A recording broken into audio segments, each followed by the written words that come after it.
Durga jewellers తెలంగాణలో మొట్టమొదటి factory outlet మన కొత్తపేటలో ఫిబ్రవరి 14న గొప్ప శుభారంభం. నమస్తే అండి గురువుగారు. నమస్తే గురువుగారు, మనం ఫిబ్రవరి నెలలోని ద్వాదశ రాశుల్లో ఒక్కొక్క రాశి గురించి మాట్లాడుకుంటున్నాం. మరి ఈ వీడియోలో మిథున రాశి గురించి తెలియజేస్తారా? తప్పకుండా. మిథున రాశి అనగానే మనకి మృగశిర 3-4 పాదాలు, ఆరుద్ర 1, 2, 3, 4 పాదాలు, పునర్వసు 1, 2, 3 పాదాలు, ఈ నక్షత్రాలన్నీ మనకి మిథున రాశిలోకి వస్తాయి. ఇందాక కూడా మనం చెప్పుకున్నాం. అంటే ఎడ్యుకేట్ చేయాలండి ఎప్పుడైనా సరే. సాధారణంగా మనం రాశి ఫలాలు చెప్తున్నా అంటే ఏదో గాల్లో చెప్తున్నట్టు ఉండకూడదు. ఫస్ట్ ఆఫ్ ఆల్ ప్రేక్షకుల్ని ఎడ్యుకేట్ చేయాలి. సో ఎప్పుడైనా సరే గోచార ఫలితాలు, ఈ మాస ఫలితాలు, వార ఫలాలు ఏం చెప్పుకున్నా కూడా మూడే చూసుకోవాలి. ఒకటి, మన హార్డ్ వర్క్ ఎంత ఉంది, మన అదృష్టం ఎంత ఉంది, మనకి దైవబలం ఎంత ఉంది. సాధారణంగా మనము మన రాశుల మీద లేకపోతే మన గ్రహాల మీద ఆధారపడిపోతూ ఉంటాం. మనం చేయాల్సిన హార్డ్ వర్క్ కాస్త నెగ్లెక్ట్ చేస్తూ ఉంటాం. నిజంగా మీది 99% హార్డ్ వర్క్ ఉంటే కనుక ఇవి ఏవి కూడా మీరు నమ్మక్కర్లేదు. ఇప్పుడు ఏంటంటే అన్నీ కూడా 50% అయిపోయింది మన హార్డ్ వర్క్. 30-40% ఉంటుంది. అదృష్టం ఒక 70 ఉంటే బాగుంటుంది అని ఉంది. ఈ దైవబలం మనకు కనిపించదు కాబట్టి ఆ దైవబలం అనేది 100% ఉంటే బాగుంటుంది అనుకుంటారు. కానీ ఎప్పుడైతే మనది హార్డ్ వర్క్ 99 ఉంటుందో కొంచెం లేట్ అవ్వచ్చు, కానీ ఖచ్చితంగా పని జరుగుతుంది. కాబట్టి హార్డ్ వర్క్ అనేది మనకి ఎప్పుడు కూడా మన రాశ్యాధిపతి ఎక్కడ ఉన్నాడనేది చూసుకోవడం.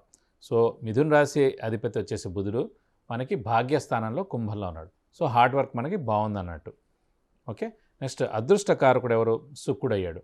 సో మిథున రాశికి అదృష్టకారకుడు శుక్రుడై అష్టమ స్థానంలో ఉన్నాడు. అంటే అష్టమ అంటే 6, 8, 12 స్థానాలు దుస్థానాలు అంటారు. 6th హౌస్ అంటే debts, miseries, enemies. 8th house అంటే యాక్సిడెంట్స్, మరణం, ఆయుష్.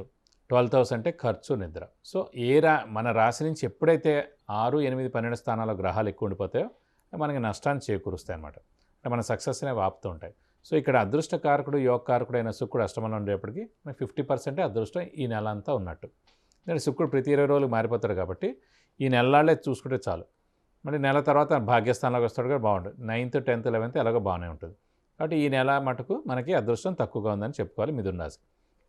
ఇక దైవబలం, దైవానుగ్రహం సంబంధించిన గ్రహం ఏంటి? ఎవరికైనా ఫిక్స్డ్ గురువు అనే గ్రహమే. సో అతను వచ్చేసి మటుకు లాభస్థానంలో ఉన్నాడు. లాభస్థానం అంటే లాభాన్ని చేకూరుస్తాడు. సో అది అల్టిమేట్, అంటే 100కి 100 ఉన్నాడనమాట. సో దైవబలం మటుకు 100కు 100 ఉంది కాబట్టి ఖచ్చితంగా ఎలా అనుకున్నా కూడా అన్ని పనులు కూడా తప్పకుండా నెరవేరుతాయి. కాబట్టి ఈ మిథున రాశి వారికి గురుబలం అనేది పరిపూర్ణంగా ఉంది. ఎందుకంటే లాభస్థానంలో చాలా బాగున్నాడు కాబట్టి. సో దీని ద్వారా ఏంటంటే నిరుద్యోగులకు ఉద్యోగం రావడం, ఉద్యోగస్తులకు ప్రమోషన్స్ రావడం, ఉద్యోగస్తులకి మంచి నేమ్ అండ్ ఫేమ్ రావడం, బాస్ నుంచి మన్నన పొందడం, అలాగే ఫారెన్ టూర్ విజిట్స్, అసైన్మెంట్స్ రావడం, అలాగే వ్యాపారస్తులకి పట్టిందల్లా బంగారం, షూరిటీస్ పెట్టవచ్చు, మధ్యవర్తిత్వం వహించవచ్చు. ఇది కాకుండా శ్రమ, కాలం, ధనం అన్ని విధాలు కూడా ఉపయోగపడుతుంది. వ్యర్థం అవుతుంది మెయిన్గా. సాధారణంగా అంటే జ్యోతిష్ శాస్త్రం ముఖ్యంగా 3 పాయింట్లు అండి. శ్రమ, కాలం, ధనం వ్యర్థం కాకుండా మనం చెప్తుంది. శ్రమ అనుకోండి, 10 ఏళ్ళు కష్టపడతాడు ఒక పని మీద, ఆ పని మీద తను సక్సెస్ అవ్వడం అనుకోండి, ఆ శ్రమ అంతా వేస్ట్ అయిపోయినప్పుడు. అలాగే ధనం, మనం వ్యాపారం కలిసి వస్తుందో రాదో అని అనుకుంటాం. నిజం కలిసి వస్తే దాని మీద పెట్టుబడి పడితే పర్లేదు, లేదంటే ధనం లాస్. అలాగే కాలం, ఇన్నేళ్ళు కష్టపడి ఆ ఫీల్డ్లో మీరు సక్సెస్ అవ్వలేదు అనుకోండి, కాలం అంతా వేస్ట్ అయిపోయినాడు. కాబట్టి శ్రమ, కాలం, ధనం ఈ 3 కూడా వ్యర్థం కాకుండా జ్యోతిష శాస్త్రం సూచిస్తుంది అన్నమాట.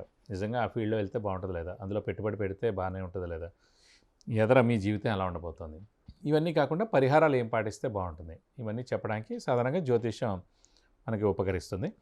కాబట్టి ముఖ్యంగా దైవబలం, దైవానుగ్రహం పరిపూర్ణంగా ఉంది కాబట్టి ఇంట్లో శుభకార్యాలన్నీ అవుతాయి. ముఖ్యంగా వివాహం అయ్యేందుకు అవకాశాలు ఎక్కువగా ఉన్నాయా? తప్పకుండా. ఎందుకంటే మనకి ఎప్పుడైతే లాభస్థానంలో, మనం ఇందాక కూడా చెప్పుకున్నాం గురుబలం అంటే దైవబలం అన్నా కూడా, మన రాశి నుంచి 2, 5, 7, 9, 11 స్థానాలు ఉన్నప్పుడు అవివాహితులు వివాహం అవడం, సంతానం లేని వారికి సంతానం కలగడం, నిరుద్యోగులు ఉద్యోగం రావడం, ఇలాంటివన్నీ జరుగుతాయి. సో ముఖ్యంగా వివాహం గురించి అడిగారు కాబట్టి ఖచ్చితంగా అవివాహితుల వివాహం అవుతుంది. అది కూడా కొంచెం గట్టిగా మానవ ప్రయత్నం మటుకు ఏప్రిల్ లోపల గట్టిగా చేయాలి. ఎందుకంటే మే, జూన్ 2 కూడా మనకి మూఢాలు ఉన్నాయి. మళ్ళీ జూలై 7 నుంచే స్టార్ట్ మంచి రోజులు.